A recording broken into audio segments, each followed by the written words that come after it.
नमस्कार, उत्तराखंड विशेष news bulletin में आप सभी का स्वागत है। मैं हूं आपके साथ मधु। तो चलिए बढ़ते हैं खबरों की ओर। उत्तराखंड की 5 लोकसभा सीटों पर 19 अप्रैल को मतदान संपन्न हो गया। इस दौरान लोगों में चुनाव को लेकर काफी उत्साह नजर आया। नेता प्रतिपक्ष यशपाल आर्य ने शुक्रवार को परिवार के साथ मतदान किया। उन्होंने बेटे और पूर्व विधायक संजीव आर्य और पत्नी सहित परिवार के लोगों के साथ मतदान किया। यशपाल आर्य ने कहा कि लोगों ने आज परिवर्तन के लिए मतदान किया है। उत्तराखंड में कांग्रेस के पक्ष में माहौल है। कांग्रेस के सभी 5 प्रत्याशी मजबूती से लड़ रहे हैं। देखिए, लोकतंत्र का महान पर्व और सभी हमारे मतदाता अपने मताधिकार का प्रयोग कर रहे हैं और करना भी चाहिए। और निश्चित रूप से जनता को फैसला करना है और मुझे विश्वास है कि कांग्रेस के पक्ष में हमारे महान मतदाता अपना मतदान करेंगे और उत्तराखंड में भी सभी जो हमारे प्रत्याशी हैं कांग्रेस के, उनके पक्ष में मतदान करेंगे। निश्चित तौर पर कांग्रेस के परिदृश्य में हमने इस चुनाव में लगातार जनता से अपील की है कि व्यवस्था परिवर्तन की नितांत आवश्यकता है। महंगाई हो, बेरोजगारी हो, गरीब, वंचित, निर्बल, शोषित समाज के संग निरंतर बढ़ता अन्याय हो, जो बुनियादी आवश्यकताएं थी इस प्रदेश की, कहीं न कहीं आज वो छिन्न भिन्न दिखती है। और कांग्रेस ने अपने न्याय संकल्प पत्र में जो बुनियादी आवश्यकताएं हैं, जो गरीब की मांग है, जो वंचित की मांग है, जो निर्बल की मांग है, जो शोषित की मांग है, महिलाओं के सशक्तिकरण की मांग है, हमने तमाम उन मुद्दों को लेकर अग्निवीर योजना इस प्रदेश में हमारे सबसे ज़्यादा युवाओं के लिए घातक सिद्ध हुई है, उस योजना को समाप्त करने की मांग हो। हमने तमाम उन मुद्दों को छुआ है, जनता के बीच गए हैं और मुझे विश्वास है कि इस बार बदलाव देखने को मिलेगा। व्यवस्था बदलने को जनता का आशीर्वाद कांग्रेस को मिलेगा और निश्चित तौर पर कांग्रेस के 5 प्रत्याशी और देश के अंदर भी कांग्रेस की सरकार स्थापित होगी, ऐसा मुझे पूर्ण विश्वास और भरोसा है। नैनीताल उधम सिंह नगर लोकसभा सीट से भाजपा प्रत्याशी अजय भट्ट ने रानीखेत पहुंचकर सरस्वती उच्च माध्यमिक विद्यालय के बूथ क्रमांक 135 में मतदान किया। उन्होंने कहा कि मतदाताओं में वोटिंग को लेकर खासा उत्साह है। जनता ने चुनाव अपने हाथ में ले लिया है। केंद्रीय राज्य मंत्री ने कहा कि उत्तराखंड में 5 लोकसभा सीटों पर भारी बहुमत से जीत रहे हैं। पूरे देश में भाजपा के पक्ष में माहौल है। केंद्रीय रक्षा राज्य मंत्री अजय भट्ट के साथ उनकी पत्नी पुष्पा भट्ट ने भी मतदान किया। हर व्यक्ति को एक अधिकार मिला हुआ है जो अमूल्य है, चाहे बेलचा लगाने वाला हो, चाहे मजदूरी करने वाला हो, चाहे अरबपति हो या फिर सबसे बड़ा राजनीतिक कोई व्यक्ति हो, उसके पास वोट की जो मूल्य है अमूल्य है और उसका मूल्य बराबर है। किसी का वोट बड़ा, किसी का वोट छोटा नहीं है, यही एक बहुत बड़ी बात है। और ये भी जिंदा दिली का प्रमाण है, जो जीवन जिसका जीवित होगा वही वोट दे सकता है। इसलिए मैंने सबसे वोट के लिए अपील भी करी है, फिर भी अपील करूंगा कि जितने लोग मुझे इस समय देख रहे होंगे, मेरा आपसे प्रार्थना है कि अधिक से अधिक लोग शाम तक अपना वोट डालने जरूर जाएं। उत्तराखंड की 5 लोकसभा सीटों के लिए मतदान खत्म हो गया है। मतदान को लेकर लोगों में खासा उत्साह दिखाई दिया। नैनीताल उधम सिंह नगर लोकसभा सीट क्षेत्र के कांग्रेस प्रत्याशी प्रकाश जोशी ने अपनी धर्मपत्नी के साथ कालाडूंगी विधानसभा के राजकीय प्राथमिक विद्यालय खेमपुर में मतदान किया। इस दौरान प्रकाश जोशी ने कहा कि आम जनमानस परिवर्तन का मन बना चुकी है। परिवर्तन परिणाम की मात्र औपचारिकता शेष है। जनता जनार्दन वर्तमान व्यवस्था से त्रस्त है।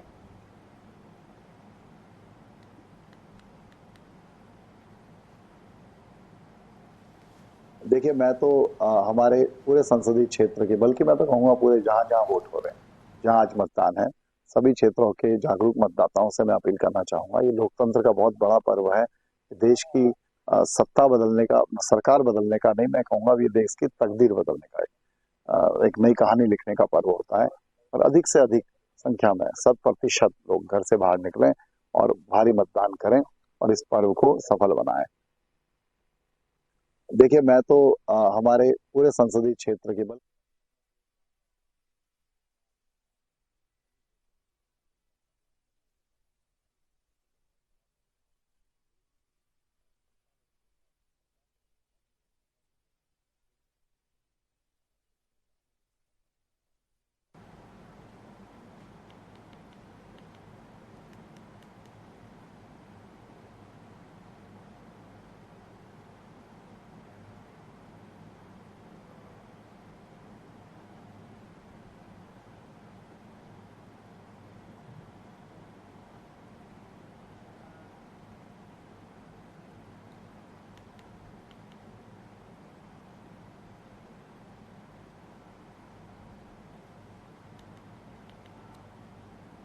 लोकसभा चुनाव की मतदान प्रक्रिया खत्म हो चुकी। इसी कड़ी में योग गुरु बाबा रामदेव और आचार्य बालकृष्ण ने भी अपने मताधिकार का प्रयोग किया। साथ ही बाबा रामदेव ने राष्ट्र की एकता और अखंडता के लिए मतदान को जरूरी बताया।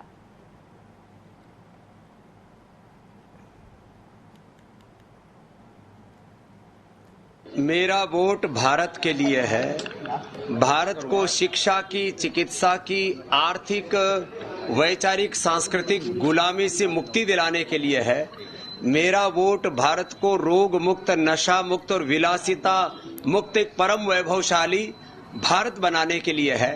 और मैं सबसे आह्वान करता हूं कि सब घरों से बाहर निकले, वोट करें। यह वोट करने का अधिकार 5 लाख से ज्यादा वीर वीरांगनाओं की शहादत और बलिदान की बदौलत हमें मिला है, क्योंकि इस देश की राजनीतिक आजादी के लिए जो लाखों वीर वीरांगनाओं ने अपनी शहादत और कुर्बानी दी, और उसकी बदौलत जो हमें लोकतंत्र के अधिकार मिले और हमें अपना देश का संविधान मिला। तो संविधान की रक्षा के लिए, राष्ट्र की एकता, अखंडता और संप्रभुता के लिए सबको मतदान करना चाहिए। यह हम खुद भी आह्वान कर रहे हैं। एक सन्यासी होने के नाते, सन्यासी भाव चेतना के स्तर पर वर्ल्ड सिटीजन होते हुए भी, किसी राजनीतिक पार्टी के प्रति कोई हठ और दुराग्रह न रखते हुए भी, जब हम सन्यासी होकर के वोट करते हैं तो आप लोगों को तो अपने बच्चों की अच्छी शिक्षा चाहिए, उनको अच्छा स्वास्थ्य चाहिए, अपने आने वाली भावी पीढ़ियों के लिए एक अच्छा इंफ्रास्ट्रक्चर चाहिए, एक विकसित भारत चाहिए। तो संस्कृति मूलक समृद्धि के लिए, विरासत मूलक विकास के लिए और भारत को विश्व की सबसे बड़ी आर्थिक, आध्यात्मिक और राजनीतिक सामरिक महाशक्ति बनाने के लिए घरों से बाहर निकलिए और वोट कीजिए। उत्तराखंड की 5 लोकसभा सीटों पर 19 अप्रैल को मतदान किया गया। वोटिंग को लेकर लोगों में खासा उत्साह नजर आया। सुबह से ही पोलिंग बूथ के बाहर लोगों की लंबी कतारें लगाई गई। टिहरी से भाजपा प्रत्याशी मालाराज लक्ष्मी शाह ने भी अपने परिवार के साथ राष्ट्र निर्माण के लिए तीसरी बार भारतीय जनता पार्टी की सरकार बनने के लिए वोट किया।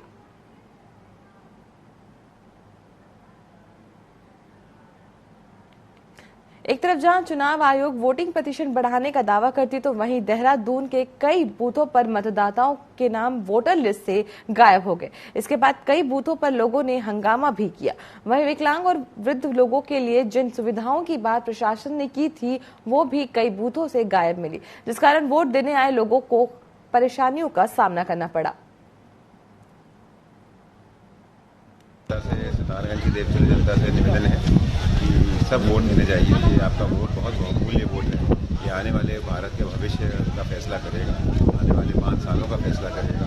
और जिस तरीके से केंद्र सरकार और प्रदेश सरकार के में लगातार उत्तराखंड विकास के रास्ते में चला है, वो विकास की गति धीरे ना हो, उसके लिए आपका वोट है। और केंद्र में सशक्त सरकार हो, उसके लिए आपका वोट है। और जो केंद्र में देश को सुरक्षित रखा है, जिसने सरकार ने देश को सुरक्षित रखा है, सशक्त बनाया है और विश्व गुरु का बनाने के अग्रसर किया है, उस पार्टी के लिए आप लोग सपोर्ट करें। मेरा आपसे उधम सिंह नगर जिला मुख्यालय रुद्रपुर में जनता इंटर कॉलेज के बूथ के मतदान बाधित हुआ। ईवीएम खराब होने के चलते मतदान बाधित हो गए, जिसके बाद ईवीएम मशीन को बदला गया और मतदान सुचारू रूप से शुरू हुआ। जानकारी के मुताबिक जनता इंटर कॉलेज रुद्रपुर के बूथ क्रमांक 3 में तकनीकी खराबी के कारण मतदान प्रभावित हो गया था। देखिए, ये जनता इंटर कॉलेज है, एक मेजर बूथ है। यहाँ पे टोटल 4 बूथ्स है।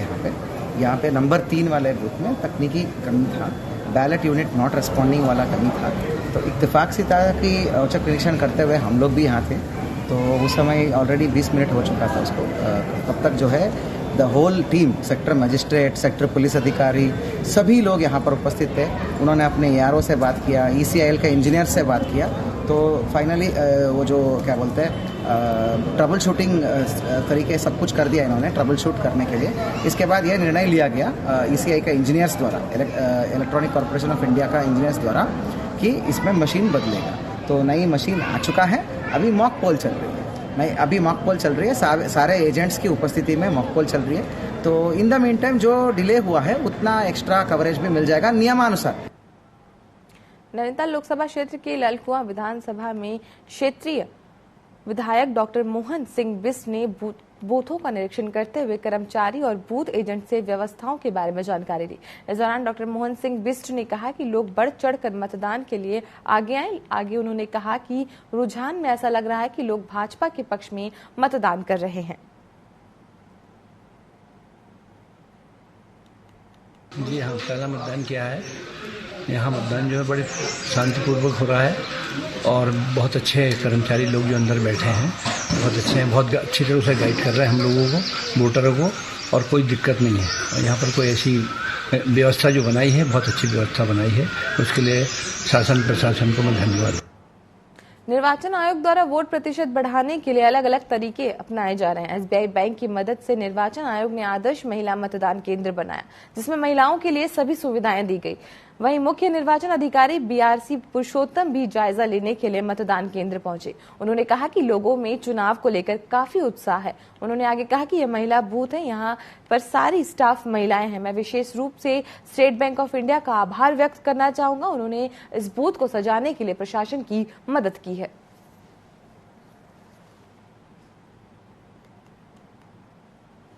तो जो मैंने देखा हूँ, काफ़ी लोगों में काफ़ी उल्लास है। लोग उसको त्यौहार के रूप में मना रहे, काफ़ी बढ़ चढ़ के आ रहे हैं। इससे पहले हमेशा चुनाव में अगर मैं 2022 का ले लूँ, पहले 2 घंटे में मात्र 5% हुआ था और 2019 में 9% पोलिंग हुआ था। इस बार लगभग 11% पोलिंग फर्स्ट 2 घंटे में हुआ है। सो उम्मीद है कि हम लोग लगभग 70-75 जो हमने टारगेट रखा है वो हम अचीव करेंगे। उत्तराखंड की 5 लोकसभा सीटों पर प्रथम चरण के लिए मतदान खत्म हो गया। इसी कड़ी में पूर्व मुख्यमंत्री और कांग्रेस पार्टी के वरिष्ठ नेता हरीश रावत ने पटेल नगर के पोलिंग बूथ पर पहुंचकर हरिद्वार लोकसभा सीट के लिए अपने मताधिकार का प्रयोग किया। इस दौरान उन्होंने कहा कि प्रदेश की 5 लोकसभा सीटों में बदलाव होने जा रहा है। लोकतंत्र में जनता का उत्साह जो है वो बहुत स्तुत्य है वोट डालने के लिए, और इसका एक बड़ा कारण जो बहुत स्वाभाविक कारण है, जब जनता बदलाव का मन बनाती है तो फिर बड़ी संख्या में और बड़े उत्साहपूर्ण तरीके से पोलिंग बूथ की तरफ जाती है, और यहाँ भी वो उत्साह दिखाई दे रहा है। और मुझे बहुत अफसोस के साथ कहना पड़ रहा है कि लगभग 60 जगहों से हमारे पास ऐसी शिकायतें आई हैं जहां लंबी लंबी लाइनें लगी हुई हैं, लेकिन अंदर मतदान करवाने की प्रोसेस इतनी धीमी है कि वो चिंता का कारण बन गई। उत्तराखंड की 5 लोकसभा सीट पर मतदान खत्म हो गया। लोकसभा चुनाव को लेकर लोगों में खासा उत्साह देखने को मिला। शुक्रवार को सुबह 7 बजे से मतदान शुरू हुआ। कैबिनेट मंत्री और सोमेश्वर विधायक रेखा आर्या ने सोमेश्वर के अटल उत्कृष्ट आदर्श राजकीय इंटर कॉलेज पहुंचकर मतदान किया। इस दौरान उन्होंने कहा कि हर एक नागरिक का एक वोट लोकतंत्र की सबसे बड़ी ताकत है। ऐसे में अपने मतदान का प्रयोग कर अधिकार करें और अधिक लोगों को मतदान के लिए जागरूक कर देश में महान लोकतंत्र को मजबूत बनाने में योगदान दें। वहीं लोकतंत्र के महापर्व में हर तरफ से खूबसूरत तस्वीरें आ रही। इसी कड़ी में उधम सिंह नगर जिले के काशीपुर से भी एक तस्वीर सामने है, जहां मेयर आम लोगों के बीच खड़े होकर अपनी बारी का इंतजार करती नजर आई। इसके बाद उन्होंने मीडिया से कहा कि देश के बेहतर भविष्य की कामना के लिए सभी को अपने वोट का इस्तेमाल करना चाहिए। छोटे से लेकर बड़े तक सभी को अपने वोट का इस्तेमाल करने का अधिकार दिया गया है। यही लोकतंत्र की खूबसूरती है। वोट मिलकर लाखों के वोट मिलेंगे और वही वोट जो है देश की हमारी प्रगति, हमारी समृद्धि, देश के विकास के लिए, आगे बढ़ने वाली सरकार के लिए जो है वो एक वोट जो है आने वाले हैं। और मैं समझती हूँ कि आने वाला समय जो भी इस लोकतंत्र के महापर्व में अपने वोट की आहुति दे रहा है, और हमें अपना वोट, क्योंकि हमें ये जरूर समझना होगा कि जितना इस एक वोट का अधिकार प्रधानमंत्री जी के पास, एक वोट का अधिकार उन्हें है, जितना एक वोट का अधिकार हमारे राष्ट्रपति, उतना ही अधिकार हमारा भी एक वोट का है, और हमें अपना इस मत का प्रयोग जरूर करना है। उत्तराखंड विशेष न्यूज अपडेट में फिलहाल के लिए इतना ही। आप बने रहें TV24 के साथ। नमस्कार।